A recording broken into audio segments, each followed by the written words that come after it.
What? Ah! I hope we're live anyway. I hope it's all going live for you right now at home. We've got a song that's about to burst onto the scene. Introducing Faith Come Home. Faith come home! Faith come home! Daddy wants you back. Escape Ethan Ralph. Faith come home! Faith come home! Daddy wants you back. Escape Ethan Ralph. Faith come home! Faith come home! Daddy wants you back. Escape Ethan Ralph. Faith come home! Faith come home! Daddy wants you back. Escape Ethan Ralph. Now maybe we'll do another rendition of Faith Come Home when we are finished with today's video. We've got a few things to recap, ladies and guns, but you can purchase Faith Come Home in stores from Monday. In stores from Monday. Faith Come Home. Daddy wants you back. Escape Ethan Ralph. So I think we are live. I've managed to work out how I can get the chat on a separate device so I can read it. People are pressing 1 in the chat. Whatever that means. Whoever's catchphrase that is. I've never said that before. It's nonsense. It's nonsense. It's just endless spams of 1s. Just as when we're in Rand's chat, we're spamming the ants there. The ants. We've got a few things to cover. I should probably just relay to you all that I slept through last night's show. I slept through it. Just on my way to work this morning, I turned on my phone and there was about 50 different notifications from PPP. He called me on every single app you can possibly imagine. And I'm just sat there going, oh, fuck. I tried to stay up to 4 in the morning so we could finally crucify Ethan Ralph and interview Rand there, but I've managed to catch up on the replay. It seems okay. I mean, Rand was very honest during that. He was almost downtrodden. He told me beforehand, because I booked Rand, by the way, he told me beforehand he was somewhat trepidatious about appearing on with PPP because PPP may at any time display his anus. And I said, well, look, Rand, I'll give you this promise. You can be somewhat trepidatious about something else, but I promise you that PPP will not display his anus like a wild animal. He's not going to do that, Rand. Instead, we'll give you a platform to air your grievances upon Ethan Ralph, to finally tell the world your truth, Mr. Rand. And he came on, and I think he did a good show. He didn't shit on Ralph as much as we thought, the real Rand. Instead, he decided to play it safe. He relayed the story about his own wife's miscarriage and how he told Ralph in confidence about his own wife's miscarriage, and instead of offering any consolation or any solace at all, Ralph decides to fire up OBS and start recording. Rand said that was one of many seeds of destruction that have been sown that have caused his relationship with Ethan Ralph to disintegrate. The straw that broke the camel's back with Rand was that he decided, I can no longer associate myself with this mensch. He is no longer my mensch. Ethan Ralph, I owe everything to you. You are my king. But I have to cut ties because you are hosting 2 leftists on your show. So Ralph does a show with 2 boring leftists. It's so boring. It's so appalling. There's zero confrontation, 0 challenge, 0 anything. Like, it was just appalling. It's 3 hours of Ralph and Gator filleting 2 leftists. Now, that's fine, right? But isn't the Killstream supposed to be like a right-wing podcast? Isn't it supposed to at least offer challenge to people like that? I mean, they were easy fruit as well. They were easy picking. So whatever the fuck that was. So that's what caused Rand to defect. He crossed the other side of the Iron Curtain. And it was glorious. It was absolutely fine. But I slept through it, so I want to apologize for sleeping through the show. I hyped it up. I cut promos. I did my best to make sure you were all watching. I don't know how many live viewers we had, but I hear on the grapevine that we trounced Ralph. We beat Ralph into a bloody pulp. To the point where he spends 3 hours last night, 3 whole hours, hyping up a 3-minute audio recording that he surreptitiously acquired via a dalliance with Mundane Matt. Now, this was hyped up the whole day beforehand, and I was expecting him to just play it at the top of the show and then have Warski, Dame, Gunt God Capos just force laughter over it and try and autistically gaslight their audience into thinking this was an epic own of Mundane Matt. Alas, ladies and gentlemen, what seems to have happened is that 3 hours go by of dead air, literal 3 hours of dead air. Ralph is seething. Ralph's looking at his phone. He's got on his phone, you can see if you pause it, if you're Joshua Moon and you can detect meth teeth in a split second, you can see on Ralph's phone that he's browsing the Kiwi Farms. He's looking at our show. He's looking at the viewers. He looks upset. He looks sad. He's drinking heavily. It's terrible. It's a decimation of Ethan Ralph.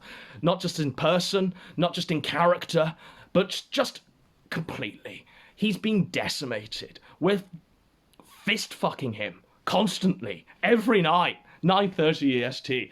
Even when I'm not awake, it's happening. So that's what's happening there. But for 3 hours, he hypes up Mundane Matt. He hypes up... Okay, we've got 336 live viewers, which is more than I expected, to be honest. So he's hyping up this recording with Mundane Matt. It's shit. It's just shit. We finally get there, 3 hours in. And what is it, really? It's Ralph with a script, calling Mundane Matt, having acquired his private number.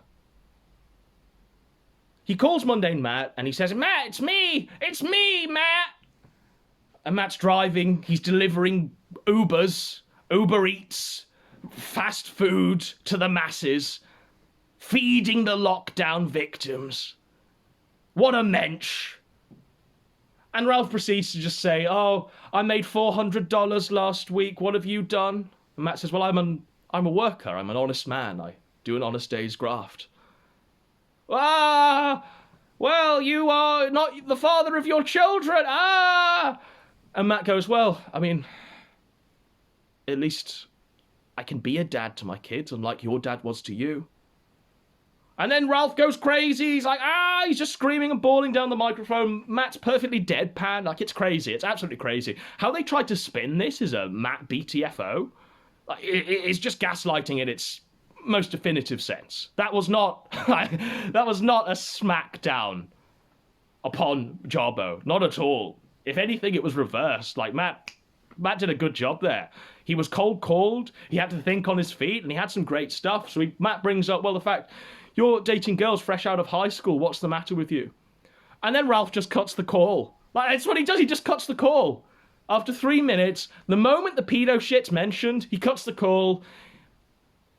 And then he hypes it up on his show saying he's BTFO Matt. That just simply did not happen. It just did not happen, ladies and gentlemen. What happened was Matt was cold-called. He was driving in his car. He's like, "It's Ethan Ralph, right? Okay, I'm just going to start bringing up shit about this guy. He's coming at me. He's attacking my life. He's attacking my career. He's attacking my family. So I'll just bring up a few softballs to see if he plays along." He doesn't. He screams and shouts, does Ethan Ralph? And then we're at the point where he angrily hangs up the call. In what world is that a win for Ethan Ralph? Like, and then the next hour or so of this kill stream is him and Warski moral fagging, concern trolling and saying, "Oh, Matt should never have brought up that your father is dead." Well, your father's not dead, Ralph. Ronnie Ralph is alive and well, living in Peterborough, Ontario. He lives in a trailer, ladies and gentlemen. He escaped. Ethan Ralph, Guntsville, Virginia, there. Because he was ashamed. He was ashamed of his own flesh and blood. He decided to emigrate in shame. And now the man spends every waking hour of the day with a bag on his head that he's carved holes in to hide his identity, but mainly to hide his shame. It comes to something when your own father has to fake his own death out of shame, Ethan Ralph. But that's what they do on the rest of the show. Kokeski and Gator and Ralph say, oh, isn't it awful, isn't it evil of Mundane Matt to bring up your father? Even though every chance you get, you try and brand him as a pedo, you try and brand him as the most reprehensible form of human life to ever exist. Matt finally has a bit of bite back. He finally has teeth, and they're not affected by meth. They're not meth teeth like Faith. No, these are actually sharp fangs that have been formed not by drug abuse, but by training. Genetics. Mundane Matt, finally, is no longer a pussy-filled, soy-filled bitch. He's finally fighting back, and he's winning, ladies and gentlemen. Like, can you believe this? Now, I've been reflecting, I've been wondering, has it been a gaslight the whole time? Have I been gaslit this whole time into thinking both Kraut and Mundane Matt were evil and shit and should not be associated with? Like, have I been gaslit this entire time? Because I think I have. Like, Mundane Matt is doing pretty well at this moment in time. They keep trying to bring him back. They keep trying to get epic wins on Mundane Matt. Kokeski, the chemo patient, Gator and Ralph, they keep trying to do this. Because Matt's low-hanging fruit, or at least they think he's low-hanging fruit. But it turns out, right? It turns out that 2 years of constant harassment and defamation have caused Matt to grow a spine, a backbone. And now he's fighting back, ladies and gentlemen. He's got a burning heart. It's amazing. It's fantastic. But that was absolutely in no way an epic win for Ethan Ralph. Personally, I'd have just deleted the recording in shame, you know?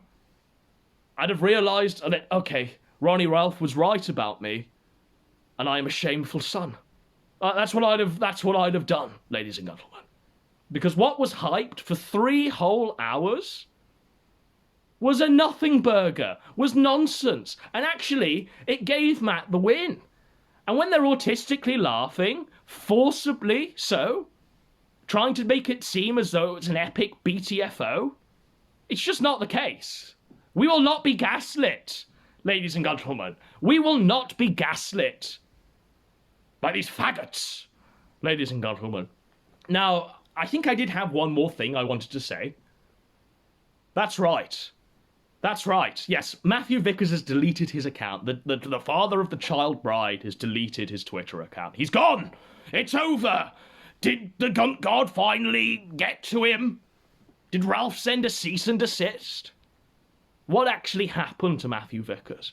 I personally hope that he suspended his Twitter account because he's going to take a very long drive all the way to Guntsville, Virginia. And hopefully, he's going to take a gun with him. He's going to get his daughter back. And Ralph's going to be left to reflect on his own actions of late. You can't just prey upon girls in high school that wear shirts with Dumbo on it, that have meth teeth, that simply are like a female Randy Stair, totally fucked in the head. You can't do that, Ralph. We can argue semantically about the legal definition of what an adult is, right? But you've got a potato. You've got a JF potato. You can call a Zoomer girl, 80s girl, Ralph Chan. You can call her whatever nickname you want. But the nickname that's gonna stick is Child Bride. Faith Come Home.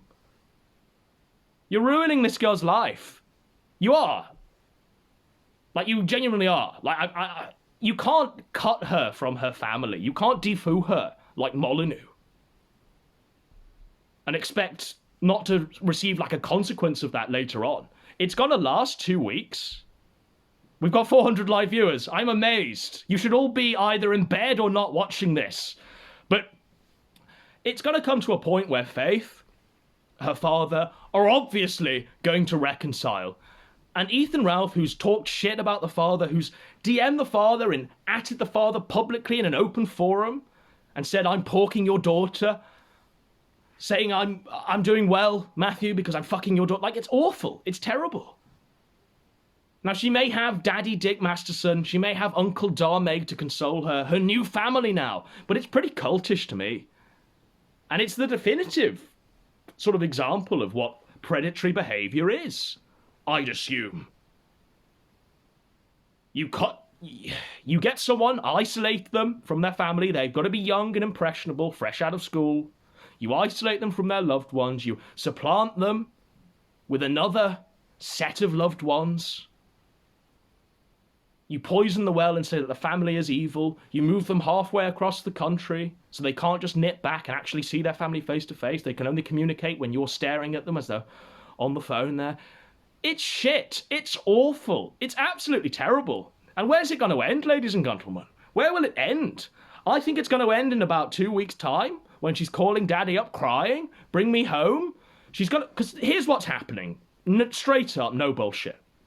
This girl is sat there every night for 3 hours watching Ethan Ralph do his show. And she's not allowed to talk. All she's got to do is hand him drinks. That's all she does. She just hands him drinks. Whiskey, Maker's Mark, Woodford Reserve, whatever it is. With the flattest of Coca-Colas mixed into it. But that's what she's doing. So they have decided to move in together about 2 weeks ago now. And they haven't left each other's presence at all. Like, they're in each other's company 24/7. To the point where she's having to browse Ralph's Kiwi Farms thread. And sock puppet in it. But certainly read all of the posts that are there. And then when he does his show, and he's getting progressively more drunk, she's having to watch that as well. She's having to stare that down. And when the show finishes, she's having to deal with who Ralph is, really deep down. When he's fully liquored up, when he's raging and ranting and calling everyone cunts. She's having to see the monster that we all know. But she's having to see it. So I personally do think either she's got Stockholm Syndrome or she is wising up and she's too scared to leave. Because I imagine it's like this. He does a show, he gets fucking blind drunk, he starts saying some mean, hurtful shit to her. I'm pretty sure that's happened. And then he wakes up the next morning, afternoon. He's roused awake. Maybe his mum needs to get a dialysis. Maybe he just needs to stay awake for just a moment to shout that she'll get an Uber and it's not even hot outside. But either way, he gets up the next morning and he apologizes to her. He says, I'm sorry, child bride. Let's go to a museum. I'm a man of refinement. Get to know the real me. Let's ride horses together and make chicken sandwiches straight from the can on the paper plates. So he's trying to put on an act, is what I'm saying. But the real Ralph that she's seeing, this is my message to you, Faith. Beyond coming home, beyond escape. But my message to you is that the man you're seeing, who's liquored up, completely blind-faced drunk, and saying some real hurtful shit to you, is the real Ethan Ralph. The man that's getting his fat ass on a horse and taking you to museums and art galleries is not the real Ethan Ralph. Ralph's ideal form of living is lying on a bed in his mother's trailer until 9:30 p.m. and then heaving himself up to the computer there to check if Gator's booked his show for tonight. That's exactly how he lives, and that's how he likes to live. Obviously, he likes to mix in the Maker's Mark every few seconds, but that's essentially Ethan Ralph's life. The man's not a journalist. Don't let him trick you or convince you into thinking he's an eligible bachelor. Because even now, right? Even now, Ralph is probably DMing various other fucking fresh out of high school thoughts with meth teeth that he can leapfrog on the moment Faith reaches 19. That's the reality of the situation, is it not? I don't know. We had one more thing just to say about more shenanigans, right? So I received a 24-hour ban on DLive exactly the same time that PPP did. 24 hours, right? Okay. I didn't play any copyrighted content. Like, Josh and PPP did, but I didn't. Like, I legitimately did a stream that was about half an hour after they did. And it got a few viewers, right? We were live for 6 whole minutes. And then suddenly I'm taken down for cyberbullying. Just because the stream was entitled Ethan Ralph is the Antichrist. But I didn't pay any copyrighted content or anything like that. My flagging down was completely fraudulent, completely illegitimate. I'm shocked, quite frankly, that, D-Live are actually so far up Ethan Ralph's arse at this point that he can just command them to do his bidding. But there we go. There we go. And I'm even more shocked that they haven't even lifted the ban. Now, whether it's because I haven't kicked up a stink, I didn't want to kick up a stink and a fuss, because why should I have to do that? If I'm being banned, then surely like other smaller creators are being banned. Do you have to go into the Discord, tweet them publicly every single day to get the ban lifted? They seceded to PPP because he sent an email, right? But there's nothing there where it tells me I need to send an email or do anything like that. Because this isn't just happening to me, it's happening to other smaller creators. Just like D-Live. Just like D-Live. And I didn't want to kick up a fuss just on principle. Would they actually lift the ban? Would they actually honour their word? Or is this just another 24-hour ban that's masquerading? Pretending to be something it's not, when in reality, this ban is probably perpetual. It's probably indefinite. But because I didn't kick up a fuss about it and a stink about it, even though I legitimately did have a reason to do so, because Ralph's DMCA of that stream was just total horseshit, it should not have taken place, but because I didn't do that, right, they've just decided to ignore lifting the ban. And this is happening to other smaller creators.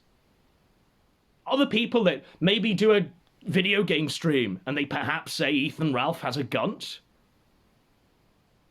Or they perhaps have a laugh at Ralph's expense. They're being flagged down and their voices just aren't heard. That's the reality of the situation here. It's appalling. It's absolutely appalling. Now, I'm just going to have a look at this chat here. Let's look at the cancer that's in the chat. Nora, BBC Queen. Yeah, we've got Nora on the next show. Yes, we'll bring her on. We'll bring Nora on. It's not even hot outside. Well, it is hot here. I mean, we've got a heat wave in Britain at the moment. Boris has announced a heat wave. Hashtag UK heat wave. It's absolutely crazy, you know. All of the natives, Anglos are out there at Wetherspoons or Greggs or Blackpool, you know, just living it up. Danish police redeemed. Yeah, it's cancer. The chat's cancer. Are there any questions before I leave? I was personally going to fill the hour. And then Josh is following afterwards with a Mad at the Internet where he's commenting on a few things. Danny Green says, if Ralph is flagging you guys, should prove it so we can laugh at him like we did Matt. Like, sorry, buddy, if you've not been keeping up with what's been going on. But it's pretty obvious that this is what's happening. There's thousands of screen caps and evidence and receipts. Your ineptitude at actually locating where the evidence is not my fault. It's not my fault. I'm afraid. I'm sorry. But the information is out there. So before you start piss posting in the chat, Ethan Ralph didn't do nothing wrong. Well, look, go to ethanralph.com and you can just see a few things of what Ethan Ralph has done wrong. That him flagging down me and Josh and PPP, I mean, it's not even the tip of the iceberg compared to what he's actually done. The man ate burgers from the trash. He wore a shirt into the swimming pool. High fucking crimes. High crimes. T-Clips has just made a clip. Whatever that means. Are you going to beat the Jannies with their broom? Well, at this point, right, they're not even using Jannies to do their work. Like, Ralph didn't even send Gator in to flag us down. Ralph personally went into that Discord, and you can see it, right? It was not made up. Ralph personally went into that Discord, asked to speak to the manager, pissing, moaning, swearing at the admins to get us banned. So they're not even using capos at this point. They're not even using Jannies at this point. Ralph is doing the housework himself. What a disaster. Will Mr. Vickers reclaim his daughter like when JF got his first potato taken away? That's exactly what I think is going to happen. Like, I legit do. I legit think that's going to happen. I think the dad's going to drive out there. He's either starting up legal proceedings now to get her declared as mentally a 9-year-old or whatever the fuck. Legally not an adult. And it'll be another JF thing. And don't forget that Ralph laughed incessantly at JF and his potato and his abduction of that mentally ill woman. That wasn't the potato, but it seems to be another potato in a grand history of potatoes that JF has acquired. Don't forget that Ralph has incessantly laughed at that. And what's happened? He's acquired his own potato. It's just like that DSP arc right now, where DSP got his wife, his child bride, who was 16, to move across country, and she finally got out. He announced her, by the way, when she turned 18 on her 18th birthday. There's some DSP lore that I want you all to get into there, because I'm not explaining it to the new fags. But yeah, I definitely do think it's going to happen. Comment on Southern Dingo. So I don't even know who Southern Dingo actually is. My only knowledge of him is through PPP saying, oh, this guy has sent me a DM, or I've sent this guy a DM, and like, who is this guy? Like, who is he? Who gives a fuck? He calls himself like a figurehead of the alt-right. I've never heard of him. No one I know's ever heard of him. He seems to exist solely on Ethan Ralph's Killstream, where he fluffs his balls and doesn't call out the fact that he's deep-throating bland leftists on his show. What more is there to say about Dingo? But apparently we're supposed to believe he's the leader of the white race. Like, who cares? Who gives a fuck? The guy's claiming credit for acquiring Mundane Matt's number. From people who called Sargon and called Paul Joseph Watson and various other members, right? Well, maybe if that is true, right? I can believe that's true, by the way. If that is true, then, like, why are you even aligning with people like that who are entirely opposed to you going on Ethan Ralph? A known, like, what, race mixer or whatever you want to call him, a known degenerate, right, Ethan Ralph? You're interacting with, like, hardcore British nationalists who've given you this number, who call the members of, what, the E-Celebs cartel, and doorstep them with race realism and stuff like this. This is what they do. You can see some stuff out there on the YouTubes there. When in fact you're just doing it to troll Mundane Matt, so you can make Daddy Ralph happy. Somebody who's entirely opposed to all of your politics, who doesn't live in any way that can be considered a traditionalist life. Like, get a grip, buddy. You're nothing. You're nothing. You're Dingo. Dingo. You'll end up like Rand, I assume, where you're probably promoted and you say something that steps slightly out of line with what Ethan Ralph has got on the play script today, and you'll be booted off the platform. He'll throw you out like a sacrificial lamb to the admins there so he can stay on the platform himself and throw you away. You'll end up on Bitwave, you'll have some ants posted at you, you'll spurg out because you're retarded, and you have the IQ of a puddle. You have had a 10-minute read of Paul and you think that's formed your entire worldview. Go away. What else have we got? What about Turk Feb auditioning for a part in the Snyder Cut? Yeah, I think so as well. I think that's where it's going to happen.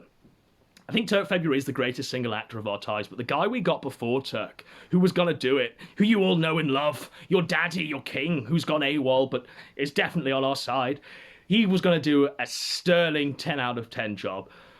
Turk February did a 9.5 out of 10 job, but the guy we had beforehand would have made you all die. It would have been amazing. Who's the worst Gunt Guard? That's by Cumpillow Gamer. I don't know, Dame? They all seem to vary, right? They all seem to vary every single day because each one of them does something worse and more reprehensible than the last time someone did something more reprehensible. Like, I will say that Gator's probably the best one because he's loyal, first and foremost. Like, the man knows loyalty. He's not Judas on Ralph yet when he's had plenty of opportunities to do so. I'd say probably the second best one is likely Rand before he snaked and defected. because at least he was somewhat entertaining. And then we're really plumbing the depths. Like, in my mind, Bibble, Fragmenko, and Koksky are about the same level of shiteness. Dame is slightly worse, because he seems to subsist entirely off playing mundane Matt voice clips and breaching Cenk Pesos's, Cenk Uyghur's paywall and playing the clips on Ethan Ralph's show. I don't see Cenk fucking DMCAing Ralph for that, but yeah, the guy's a parasite. Dame is just unfunny, untalented, a complete no talent. If I've forgotten any of them, any of the Killstream Gunt God, I'm sorry. What about Kaz? Yeah, Kaz is the worst one, because Kaz is a traitor to England for supporting Ethan Ralph and staying up every single night till 4 in the morning, half 4 in the morning, just so he can restream Ethan Ralph on the chill stream. Yeah, Kaz is the worst one. The worst one. Absolutely bottom of the barrel, Kaz. Can it get worse? Can it actually get worse? I mean, who's next? Who do they bring into the fold next? Probably Dingo. But who's going to replace Dingo? The worst co-hosts in the entire world. Surely the point of having co-hosts, and certainly many of them, is so that they can fill the dead air and perform an entertaining show when you yourself are a bit low energy that night. Instead, whenever Ralph is either not talking for 5 minutes or doing something else, checking Kiwi Farms, checking PPP's live stream to see if he's being BTFO, instead, these guys cannot carry shit. They can't carry any form of dead air. Like, it's shocking. It's absolutely shocking. Why have 5 co-hosts simultaneously if not one of them can filibuster and fill dead air? It's just a shit show. It's an absolute shit show. It's the commie ants, Godwinson. Yeah, it's commies that have posted the ants. They've all collectivized. The ants have collectivized. I'm somewhat trepidatious about the ants. Say the 37 words, Godwinson. Yeah, well, if you write them down, I probably will. But I'm sorry, I didn't memorize the 37 words. So let's just explain the lore of the 37 words, right? So some guys have decided that the 14 words aren't necessarily winning, son. They're a bit optically fucked, son. They're not exactly gonna bring round the native population of England that think that the Nazis are evil, son.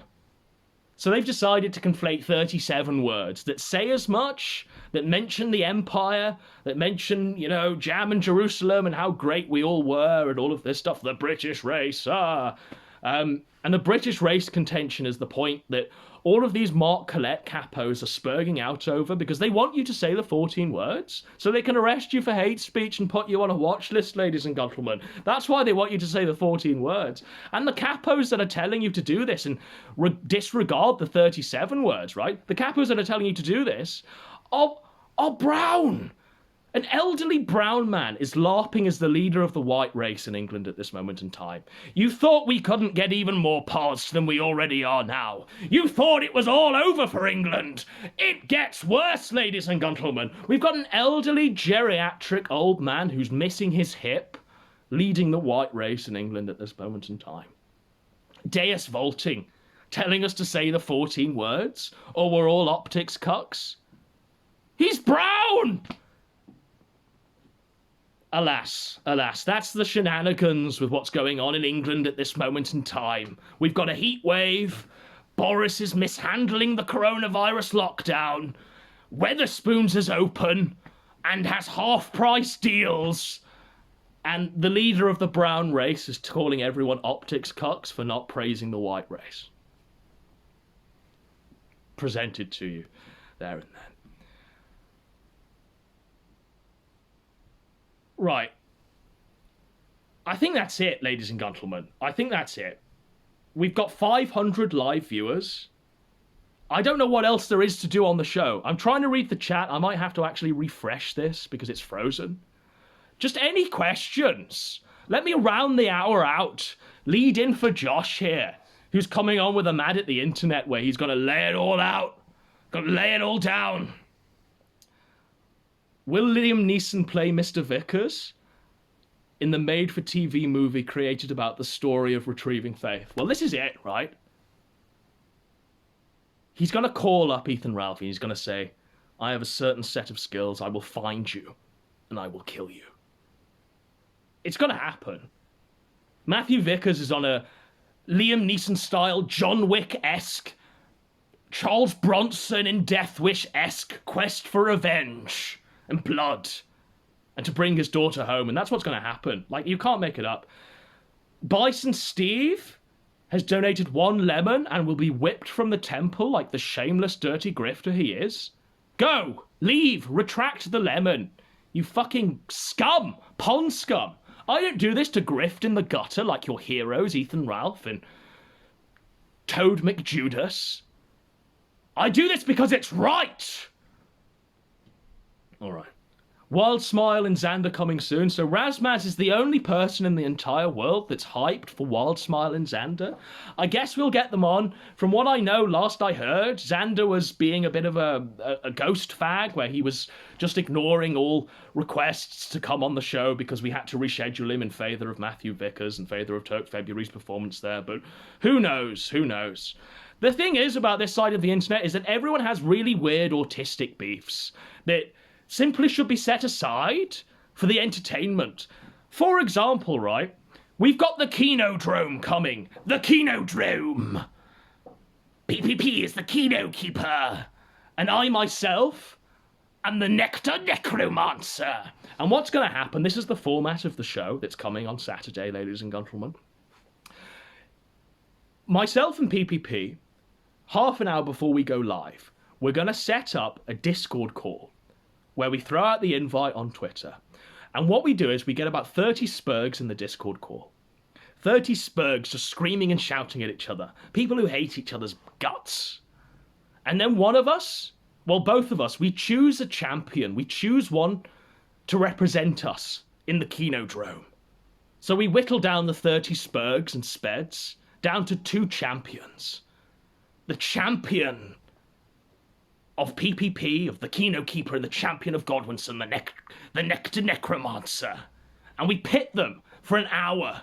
They can scream, they can shout, they can dox each other, they can display their anuses and scream. They can do whatever the fuck they want, ladies and gentlemen. The Kinodrome. The Kinodrome. But that's the format of the show. So that's what we're trying to get. Now, the headline show that I thought would be really good as episode 1 of the Kinodrome, that would absolutely set up the show really well, would be, let's get Xander and Josh to hack it out. It's not going to be about the J's or the ethno states or the 37 words.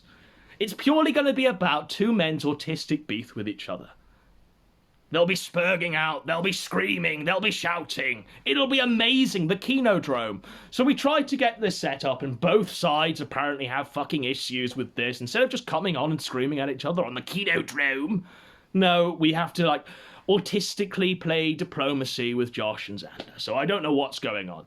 But Saturday is where you should be. Here, on the Kinodrome, where the Kino Keeper will set his champion upon the champion of the Nectar Necromancer.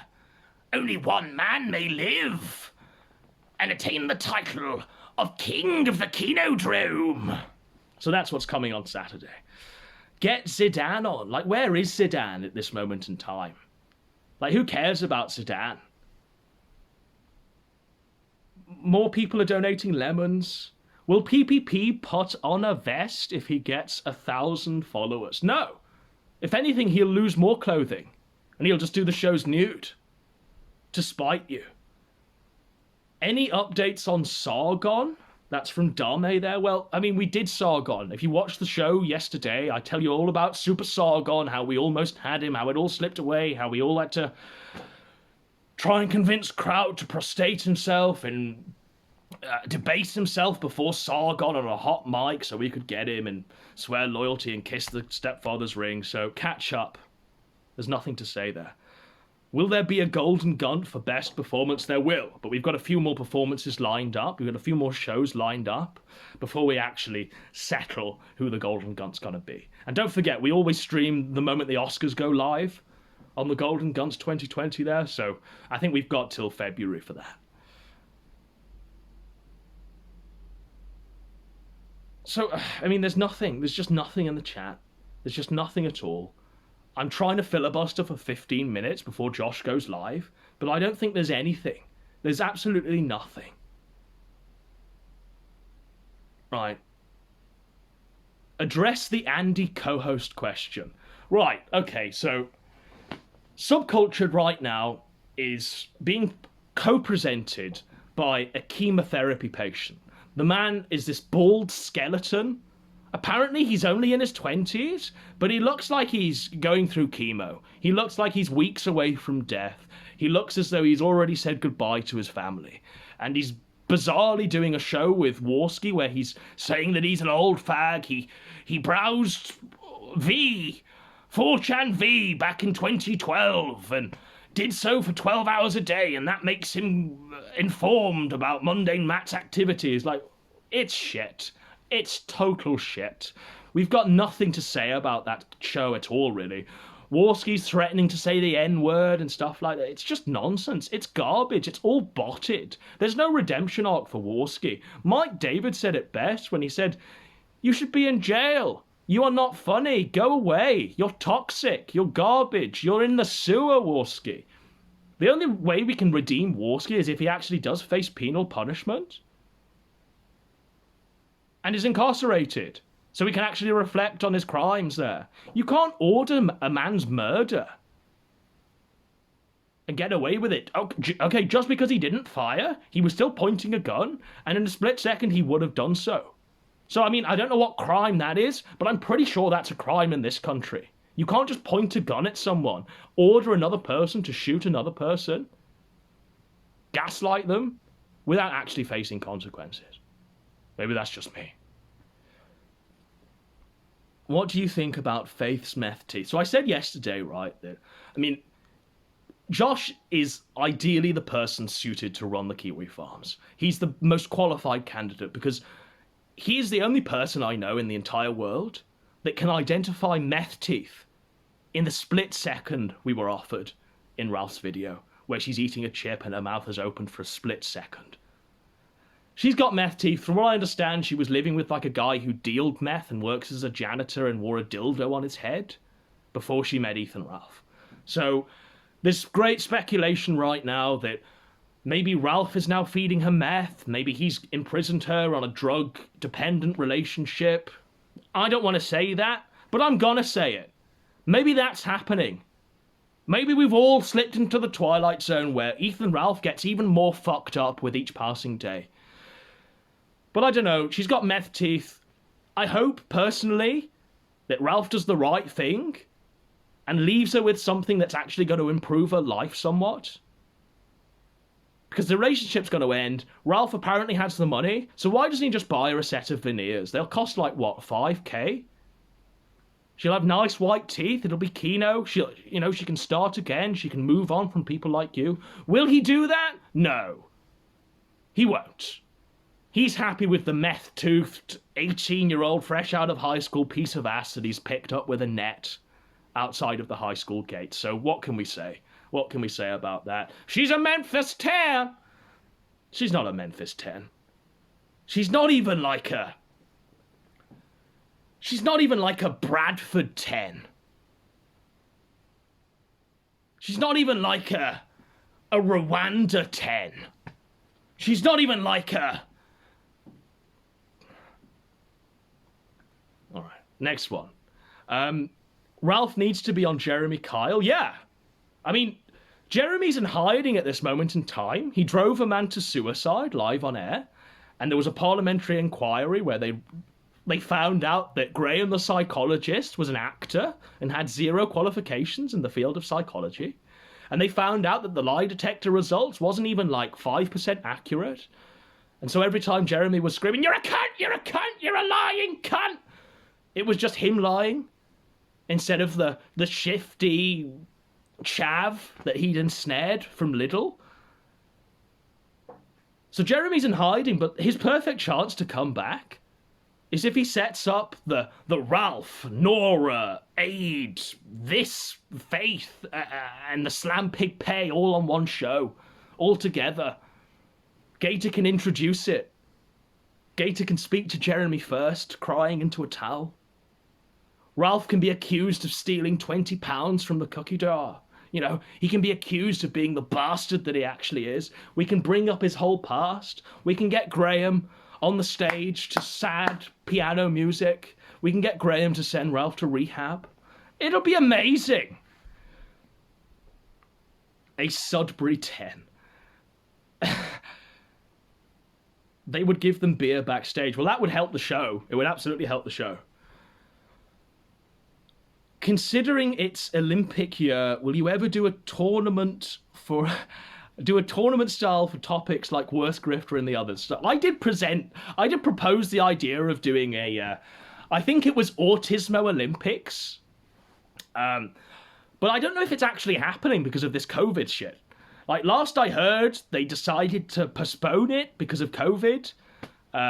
So I don't actually know if the Olympics is going to happen. Maybe we'll try and do the Olympics, but it would have to be different than doing the Golden Guns, which is pretty similar for giving award.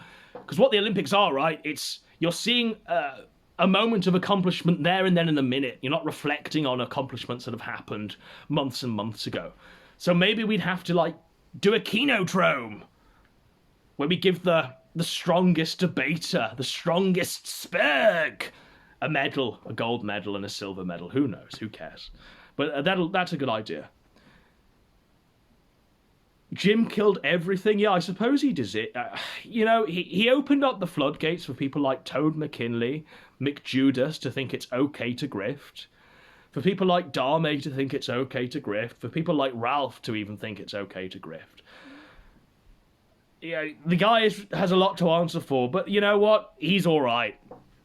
He knows what's going on. Like, he realizes what's happening. He's not an idiot. He just doesn't want the heat at this moment in time. The chat is frozen again. The Kinodrome is the new Olympics. Who's worse, Jahans or Ralph? Ralph, 100%.